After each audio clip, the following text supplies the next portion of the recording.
നമസ്കാരം. കഴിഞ്ഞ ദിവസം പ്രിയങ്ക ഗാന്ധിയുടേതായ ഒരു പ്രസ്താവന എൻ്റെ ശ്രദ്ധയിൽപ്പെട്ടു. പ്രിയങ്ക പറയുന്നു, നിങ്ങളിപ്പോഴത്തെ വോട്ടിംഗ് മെഷീൻ നിർത്തി സാധാരണ വോട്ടിങ്ങിലേക്ക് പോയാൽ ഒരിക്കലും BJP അധികാരത്തിലെത്തില്ല എന്ന്. കഴിഞ്ഞ കുറേ കാലമായി വോട്ടിംഗ് മെഷീനെക്കുറിച്ച് കുറ്റം പറയാതിരിക്കുകയായിരുന്നു. പെട്ടെന്ന് പ്രിയങ്ക ഗാന്ധിക്ക് അങ്ങനെ ഒരു തോന്നലുണ്ടായത് എന്തുകൊണ്ടാണെന്നറിയില്ല.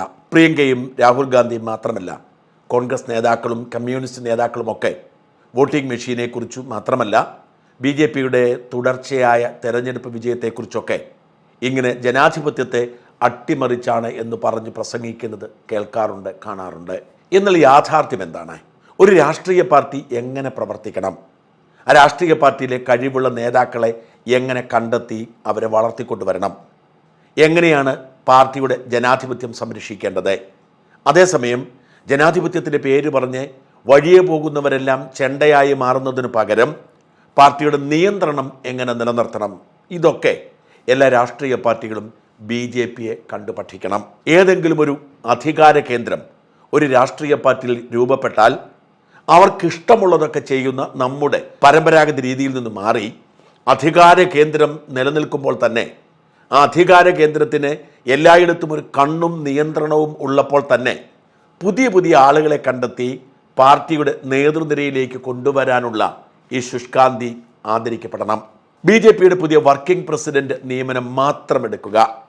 നിതിൻ നാബിൻ എന്നു പേരുള്ള കേവലം 45 വയസ്സ് മാത്രം പ്രായമുള്ള ഒരു ബിഹാറിയാണ് BJPയുടെ പുതിയ വർക്കിംഗ് പ്രസിഡന്റ്. ഒരാളെ വർക്കിംഗ് പ്രസിഡന്റായി നിയോഗിച്ചു കഴിഞ്ഞാൽ അയാളായിരിക്കും സ്വാഭാവികമായും അടുത്ത ദേശീയ പ്രസിഡന്റ് ആവുന്നത്.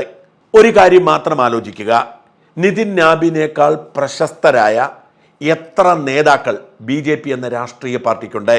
എന്നെ കേൾക്കുന്ന ആരെങ്കിലും ഇദ്ദേഹത്തിൻ്റെ പേര് ഇന്നലെ പ്രഖ്യാപിക്കുന്നത് വരെ ഇങ്ങനെ ഒരാളെ കുറിച്ച് കേട്ടിട്ടുണ്ടോ? രാജ്യത്തെ മിക്ക സംസ്ഥാനങ്ങളിലും അധികാരമുള്ള രാഷ്ട്രീയ പാർട്ടിയാണ്.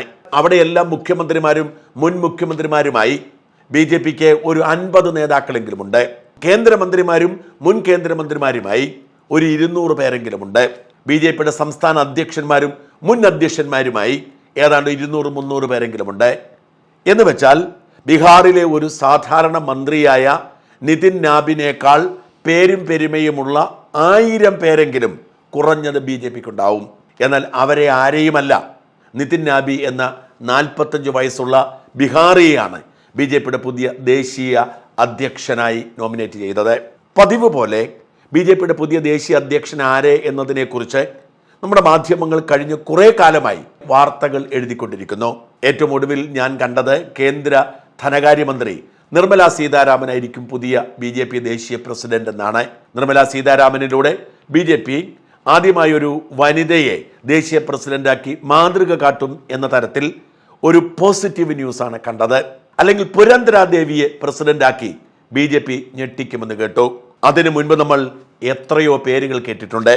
കേന്ദ്രമന്ത്രിമാരായ ധർമ്മേന്ദ്ര പ്രധാൻ, ഭൂപേന്ദർ യാദവ്, ശിവരാജ് സിംഗ് ചൗഹാൻ തുടങ്ങിയവരുടെ പേരുകളൊക്കെ കഴിഞ്ഞ കുറേ കാലമായി ദേശീയ മാധ്യമങ്ങൾ പറഞ്ഞുകൊണ്ടിരിക്കുന്നു. മുൻ ഹരിയാന മുഖ്യമന്ത്രി കൂടിയായ മനോഹർലാൽ ഖട്ടർ, RSSന് അടുപ്പമുള്ള സഞ്ജയ് ജോഷി തുടങ്ങിയ പേരുകളൊക്കെയാണ് ദേശീയ മാധ്യമങ്ങൾ പറഞ്ഞു കേട്ടത്. എന്നാൽ ഇവരെ ആരെയുമല്ല BJPയുടെ പുതിയ ദേശീയ വർക്കിംഗ് പ്രസിഡന്റായി തെരഞ്ഞെടുത്തത്.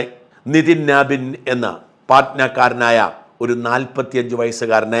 ദോഷൈകദൃക്കുകൾ പറയും ഒരു പാവയെയാണ്, എന്തു പറഞ്ഞാലും കേൾക്കേണ്ടി വരുന്ന ഒരു പാവത്താനെയാണ് മോദിയും അമിത്ഷായും ആഗ്രഹിക്കുന്നതെന്ന്. എന്നാൽ അങ്ങനെയല്ല. ഈ നിതിനെ തെരഞ്ഞെടുത്തതിൻ്റെ കാരണം അദ്ദേഹത്തിൻ്റെ കഴിവ് തന്നെയാണ് എന്ന് നിശ്ചയം. 2006 26ാമത്തെ വയസ്സിൽ ഒരു ഉപതെരഞ്ഞെടുപ്പിലൂടെയാണ് ആദ്യം MLA ആകുന്നത്.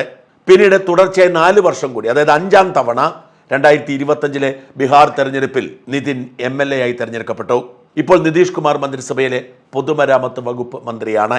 ഇങ്ങനൊരു പദ്ധതി നേരത്തെ ഉണ്ടായിരുന്നെങ്കിൽ പൊതുമരാമത്ത് വകുപ്പ് മന്ത്രിയായി സത്യപ്രതിജ്ഞ ചെയ്യിപ്പിക്കേണ്ട കാര്യം പോലും ഉണ്ടായിരുന്നില്ല. 5 തവണ തുടർച്ചയായി MLA ആയ യുവമോർച്ചയുടെ സംസ്ഥാന പ്രസിഡന്റായ ഛത്തീസ്ഗഡിലെയും ജാർഖണ്ഡിലും തെരഞ്ഞെടുപ്പ് ചുമതല വഹിച്ച നിതിനെ തന്നെ തെരഞ്ഞെടുക്കാൻ കാരണം ചെറുപ്പവും പ്രാഗൽഭ്യവുമാണ്. പ്രാഗൽഭ്യവും ചെറുപ്പവുമുള്ള നേതാക്കളെ രാജ്യത്തിൻ്റെ നാനാഭാഗത്തു നിന്നും കണ്ടെത്തി അവരെ ഉത്തരവാദിത്വം ഏൽപ്പിച്ച് BJP വലിയൊരു നേതാക്കളുടെ നിര തന്നെ വാർത്തെടുത്തുകൊണ്ടിരിക്കുന്നു. ആലോചിച്ചു നോക്കുക, 2014 മോദി അധികാരത്തിന് വരുമ്പോൾ നമുക്കൊക്കെ പരിചയമായിരുന്ന കുറച്ച് നേതാക്കൾ മാത്രമായിരുന്നു BJP-യിൽ ഉണ്ടായിരുന്നത്. അവരെയൊക്കെ മാറ്റി നിർത്തി പുതുനിര നേതൃത്വത്തെയാണ് മോദി ഉയർത്തിക്കൊണ്ടുവന്നത്. 2014 മുതൽ 25 വരെയുള്ള 11 വർഷം പരിശോധിച്ചാൽ ഓരോ മനുഷ്യനും അറിയുന്ന BJP-യുടെ ദേശീയ നേതാക്കൾ എത്രയധികമാണ് എന്ന് വെച്ചാൽ എല്ലാ അർത്ഥത്തിലും നേതാക്കളെ വളർത്തിക്കൊണ്ടുവരിക, അവർക്ക് ഉത്തരവാദിത്തപ്പെട്ട പദവി കൊടുക്കുക, അവരെ പാർട്ടിയുടെ ചുമതല ഏൽപ്പിക്കുക, ഇത്തരത്തിൽ എല്ലാവരെയും ഞെട്ടിക്കുന്ന തരത്തിൽ പാർട്ടിയുടെ സമഗ്രത ഉയർത്തിപ്പിടിച്ചാണ് BJP-യുടെ മുമ്പോട്ടുള്ള പോക്ക്. ദ്രൗപദി മുർമു എന്ന ഒരു ആദിവാസി സ്ത്രീയെ രാജ്യത്തെ ഏറ്റവും ഉയർന്ന പദവിയിലേക്ക് നിയോഗിക്കുമ്പോൾ ആരെങ്കിലും പ്രവചിച്ചിരുന്നോ അങ്ങനെ ഒരു സംഭവം ഉണ്ടാകുമെന്ന്? മലയാളം പോലും അറിയാവുന്ന തമിഴ്നാട്ടുകാരനായ CP രാധാകൃഷ്ണനെ ഇന്ത്യയുടെ വൈസ് പ്രസിഡന്റായി തെരഞ്ഞെടുക്കുമ്പോൾ ആരെങ്കിലും വിചാരിച്ചിരുന്നോ അങ്ങനെ സംഭവിക്കുമെന്ന്? ഇന്ത്യയുടെ പ്രസിഡന്റിനെയും വൈസ് പ്രസിഡന്റിനെയും മാത്രമല്ല BJP എന്ന പാർട്ടിയുടെ പ്രസിഡന്റിനെ പോലും തെരഞ്ഞെടുക്കാൻ BJP-ക്ക് കൃത്യമായ ഒരു പദ്ധതിയുണ്ട്, നയമുണ്ട്. അങ്ങനെ ഒരിക്കലും നേതൃദാരിദ്ര്യമില്ലാത്ത വിധത്തിൽ കഴിവുള്ളവരെ, മിടുക്കരെ അതാതിടങ്ങളിൽ വളർത്തിക്കൊണ്ടുവരുന്ന BJP-യുടെ അസൂയാഹമായ പ്രവർത്തന രീതി തന്നെയാണ് ഈ സക്സസിന് ആധാരം. മറ്റേത് പാർട്ടിക്ക് അങ്ങനെ ചിന്തിക്കാൻ കഴിയും? കഴിഞ്ഞ 10 വർഷമായി നാട് ഭരിക്കുന്ന പിണറായി വിജയൻ 1/4 നൂറ്റാണ്ടിലധികമായി CPIM എന്ന ഈ നാട്ടിലെ ഏറ്റവും ശക്തമായ രാഷ്ട്രീയ പാർട്ടി കൈപ്പിടിയിൽ ഒതുക്കിയിരിക്കുന്നു.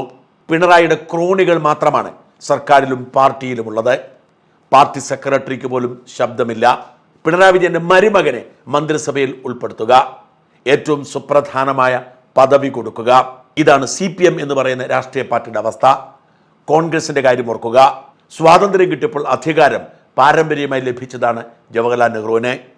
നെഹ്റു ആ അധികാരം കൈമാറിയത് മകൾ ഇന്ദിരയ്ക്കും, ഇന്ദിര മകൻ രാജീവ് ഗാന്ധിക്കും, രാജീവ് ഭാര്യ സോണിയാഗാന്ധിക്കും, സോണിയ മകൻ രാഹുൽ ഗാന്ധിക്കും, രാഹുൽ സഹോദരി പ്രിയങ്ക ഗാന്ധിക്കും കൈമാറിയിരിക്കുന്നു.